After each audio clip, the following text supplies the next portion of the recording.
How y'all feeling? Y'all had a good time at the press conference? All right, But before we start, guys, we only have 10 minutes. Hey, honey. We only got 10 minutes, okay? So let's. People are saying you won the press conference 10-9. It don't matter. On August 6th is all that matters. I could win the press conference. I could win every interview. All that matters is on August 6th. Jake Paul got to fall. That's all I'm focused on. Hasim, what was your first thought when you got the call or the email or however it was they communicated that they were interested in you as an opponent for this fight? They actually kind of hit me with a little okie doke. Like they hit me like they wanted to see what my weight was and how I was feeling because they claimed to have been wanting to fight Anderson Silva, so they needed a southpaw to come in and work. So when they called me back like an hour later, talking about they wanted to fight, I was thrown off. I was like, what? He want to fight me for real? Bet, say less, let's go. It was not really much thought put into it because I know he's not superior to me boxing wise, and I know that if I come prepared, when I come prepared, it's gonna be a sad day for Jake Paul and all his fans. Any advice from your father that you can share with us? Stay focused. When your father said that, essentially said that you've underachieved to this point at the press conference today, how did that make you feel? I mean, I wasn't really surprised. My father always tell the truth. So, he not gonna sit here and lie to y'all. I could have been, I love you too. I could have been in better shape for all my fights. But that's the beauty of it. He's not gonna, that's why I love my dad so much. He's not gonna sugarcoat it. He's not gonna sugarcoat it for me. He's not gonna sugarcoat it for y'all. If I wasn't where I was supposed to be, like he said, he told y'all today I wasn't, and that come from me being full of myself and believing in this undefeated hype and you can't be defeated and all this, everything you doing is enough, nobody can touch you. I got humbled. I had to take a slice of humble pie and go back to the drawing board, get back with my coach, and go harder than ever before. What does it feel like to have Yoel Judah in your corner coming off of one of the biggest boxing wins in all of history, probably within a generation? What does it feel like for you to have Yoel in your corner? It's amazing. This family, so it ain't nothing new. I knew what Devin was going to do before he even went over there. I knew he was going to come back with all the belts, and to have a mastermind, a person who's well-versed in not only boxing but many combat sports. This man knows fighting. This man knows what we up against, and he knows that when we come on August 6th, we're gonna come ready, we're gonna come prepared, and it's like I said before, it's gonna be an ugly night for Jake Paul. People in my mentions nonstop are saying that you're gonna take a dive in this fight because of one sparring session. Can you just put that to rest? And to all the people that are saying that this fight's gonna be fixed, what do you say to that? I mean, look, man, I was in Atlantic City Boardwalk Hall. My father was fighting Evander Holyfield. He had a hematoma on his head, the size of a cantaloupe. He put his life on the line in this sport. Holyfield could have hit that thing. It could have bust open. My father could have died. He really put his life on the line. You really think I'm gonna disrespect not only my father, but the sport that I love, the sport that put me through private school, the sport that has afforded me not to ever want for anything. I've never wanted anything, ever, in my life, because of boxing. I don't know what it's like to want something because my father put in so much work in this sport and dedicated his life to this sport. So in what realm do you think I'm about to go out there and do anything other than put my best foot forward? You're asinine if you think that. Talk about avoiding the distractions with the with the bat and these other things that he was almost trying to bait you into taking. You're clearly focused on the fighter. Is that? I'm turning this into a Hasim Rahman Jr. show. Right. It's not his show. Right. It's my show, and the fight's gonna go the same way. Whatever he try to do, I'm not gonna let him do. It's what I do. This my fight. How important it is to defend the family name? Because you mentioned in the press conference how the last name is always in the boxing world and whatnot. That's what I'm saying. Like he tried to say he gonna end the. He can't. He can't. We in the history books forever. Rockman is in the history books forever, and I'm not the last Rockman. There's gonna be a Rockman after me, Sharif, and there's gonna be a Rockman after him, Hassan. Now, I don't know how many more Rockings we got, but those two, Sharif and Hassan, are definitely coming after me.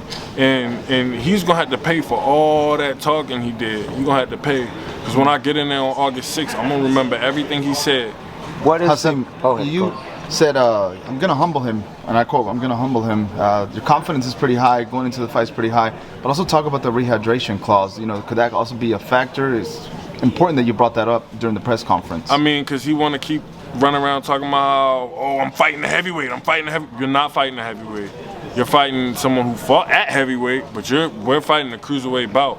This is a cruiserweight bout, and then on top of you already, he keep wanting to say heavyweight, heavyweight, heavyweight, but you put in the contract that I couldn't gain 10 pounds the next day, all the way up to like 6 p.m. Like, come on, man. That's crazy. Do you see it affecting you? No. We have the best team in the world, and my weight's already coming down crazy. I'm gonna hit weight before the fight, and we're gonna be ready to go. I don't have no problem putting in the work. I don't have no problem making the sacrifice. This is such a huge opportunity. So many champions before me have made that sacrifice, and that's what they do. Just because it's not a weight class that I've made before doesn't mean that I can't do it. I can do it, I will do it, and on August 5th, y'all gonna see I'm gonna make that weight easy. And something that I didn't mention at the press conference, not only did he put in a rehydration clause, they finding me 25% for every pound I'm over. Matter of fact, every 4 ounces I'm over, I get 25% of my paycheck cut. That's how bad they don't want me to miss the weight. So if I come in 202, I don't get but half of what the pay is. Like, come on, they pretty much sent me the contract to say no, so they could say that I turned it down. But I said yes. A handicap. It's a handicap. That's the only way Jake Paul get down. He always want a handicap. When I'm sparring him, I can't switch southpaw. I can't go but 50%. I only can use my left hand. In the fight, you got a rehydration clause. You got to come down to my weight. Even though in boxing, how many times y'all see somebody step in at the last minute and get a extremely high payday? I'm taking the lowest payday that any Jake Paul's opponent ever taken by everybody that fought. Jake Paul got more than double what I'm getting. Yeah. Every single one of them. He admitted yesterday that you got the best of him in the sparring. Excuse me, say that again? He admitted yesterday on Ariel Helwani's show that he got the best of you during sparring. He's saying that it was heated sparring. You got the best of him. I gotta get that right. Okay, so he's saying I got the best of him. That's crazy because I heard him say before that it was a heated sparring match. How is it a heated sparring match if I'm using one hand? Did you learn Where was your hand? Like behind your back? No, like I was only using my left hand. Okay. But I wasn't telling him that I was only using my left hand. He just couldn't figure that out because his IQ is way down here. A lot of times sparring is like a time to work on stuff. Exactly, and that's what I came to do. Well, a lot of his fans are casual fans, so they think it's like that. What differences do you see in Rockman already in this fight and from other fights or training sessions? What differences do you see in Rock Jr. so far? Sorry. He's just way more focused. He's focused for this fight. This is the big one. You know what I'm saying? And he's going to do it. You know what I mean? He's up for this fight. He's doing everything we asked him for. And come August 6th, he's going to be victorious. How old were you when your dad beat Lennox Lewis? 9. Do you have any memories of it?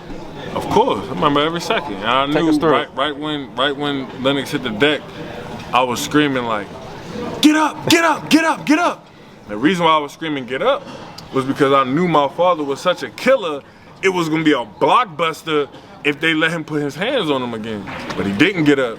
And as soon as they waved it off and we won, I said, oh, it's a target on my back. And I was more so thinking of it like for my father, because I knew everybody would be after him. But I knew when I went back to school, when I went to football practice, when I went to basketball practice, I knew it was going to be a target on me because now we just did this astronomical thing that pretty much nobody had ever done up until that point. Guys, so I know you've been waiting. She been waiting, let her go. So following your sparring session, I know we keep going back to that video. Do you feel like you actually learned anything from him? I'm sure you have an advantage over him, you feel? I mean, you learn every day in the boxing gym, but I was teaching. And this is the thing. Jake Paul don't never talk about the first time we sparred. He only talk about the second time, the time that they posted. He don't talk about the first time we sparred was in California, and he was getting ready to fight Anisi and Gid. And I literally was walking him through it. Logan almost got his head taken off by Joey DeJeco. And then Jake got in the ring with me. Me and Joey had already sparred, so it's always a handicap with Jake.